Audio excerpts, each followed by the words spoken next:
সুপ্রভাত বন্ধুরা, আজ হলো 22 জুন, 7 আষাঢ় রবিবার। আজকের সারাদিনের বিশেষ বিশেষ আন্তর্জাতিক খবরগুলি হলো: মারল ট্রাম্প, দুলাই খাচ্ছে নেতানিয়াহু। ইসরায়েলি গণমাধ্যমের খবরে বলা হয়েছে, অধিকৃত ফিলিস্তিনি ভূখণ্ডের বিশাল এলাকায় ইরানি ক্ষেপণাস্ত্র ভয়ঙ্করভাবে আক্রমণ করেছে। ইসরায়েলি আর্মি জানিয়েছে যে ইরান থেকে প্রায় 30টি রকেট নিক্ষেপ করা হয়েছে। অন্যদিকে ইসরায়েলের চ্যানেল 12 জানিয়েছে যে প্রায় 10টি স্থানে সরাসরি ক্ষেপণাস্ত্র দিয়ে হামলা করা হয়েছে। এখন পর্যন্ত 23 জন আহত হয়েছেন এবং সন্দেহ করা হচ্ছে যে তেল আবিবের রকেট হামলার স্থানে কিছু লোক আটকা পড়েছে। প্রমাণ হিসাবে ভিডিওটি দেখুন যে গাজার মতো কিভাবে ইসরায়েলিরা গড়ছাড়া হচ্ছেন।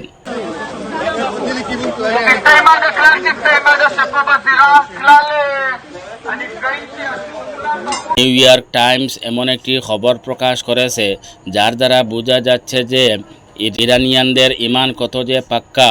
এই গণমাধ্যম বলছে যে ইরানের উপর ইসরায়েল হামলা করেছিল তার একমাত্র উদ্দেশ্য ছিল পরমাণু ধ্বংস করা আর ইরানের সরকার পরিবর্তন করা। কিন্তু ইসরায়েলের এই আগ্রাসনে ইরানিদেরকে আরও ঐক্যবদ্ধ করে দিয়েছে, যার মধ্যে বিরোধী নেতারাও রয়েছেন। রাজনৈতিক দলগুলো যারা সাধারণত একে অপরের সাথে বিরোধে লিপ্ত থাকত, তারাও পিছনে একত্রিত হয়ে গেছে ওনাদের সামনে। শুনেন কি বলছে ইরানিরা। বহিরাগত হুমকি থেকে নিজেকে রক্ষা করার জন্য দেশের প্রচেষ্টাকে কেন্দ্রভূত করিতেছি। আমরা সবসময় একমত নাও হতে পারি, কিন্তু ইরানের মাটি আমাদের লাল রেখা এবং আমরা নিজের দেশের জন্য প্রস্তুত। পুরো বিশ্ব এক হয়ে আমাদের উপর অ্যাটাক করে, তবুও আমরা পিছে হটব না এবং আমরা ভুল করিনি। আমরা আক্রান্ত হয়েছি এবং আমাদেরকে ধোঁকা দেওয়া হয়েছে।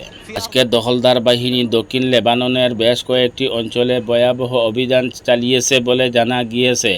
দক্ষিণ লেবাননের বারাশিত নামে একটি অঞ্চলে ভয়াবহ হামলা চালিয়েছে ইসরায়েল।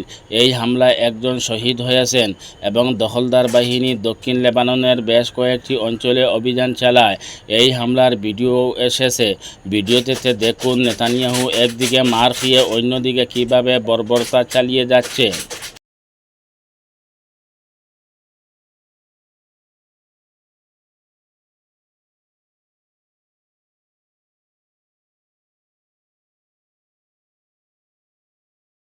আজকে আরেকটি হামলা চালিয়েছে ইরান।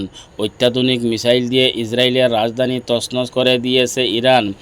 অধিকৃত ফিলিস্তিনের দক্ষিণে অবস্থিত দখলকৃত শহর বিয়ারশেবাতে অবস্থিত গাভিয়াম নেগেভ প্রযুক্তি পার্কে লক্ষ্য করে হামলা চালিয়ে একদম গুড়িয়ে দিয়েছে। এই অঞ্চলটি হলো ইসরায়েলের অনেক গুরুত্বপূর্ণ অঞ্চল। এই স্থানটি হলো ইসরায়েলি সত্তার সবচেয়ে উন্নত গবেষণা ও উন্নয়ন কেন্দ্র, অ্যাডভান্স টেকনোলজি পার্ক, বেনগুরিয়ন বিশ্ববিদ্যালয় ক্যাম্পাস এবং ইসরায়েলি প্রতিরক্ষা বাহিনীর C4I শাখার মাধ্যমে পরিচালিত হচ্ছে। 2013 সালের সেপ্টেম্বরে ইসরায়েলি প্রধানমন্ত্রী বেঞ্জামিন নেতানিয়াহু এবং বেশ কয়েকজন বিশিষ্ট কর্মকর্তার উপস্থিতিতে একটি আনুষ্ঠানিক অনুষ্ঠানে উদ্বোধন করা হয়।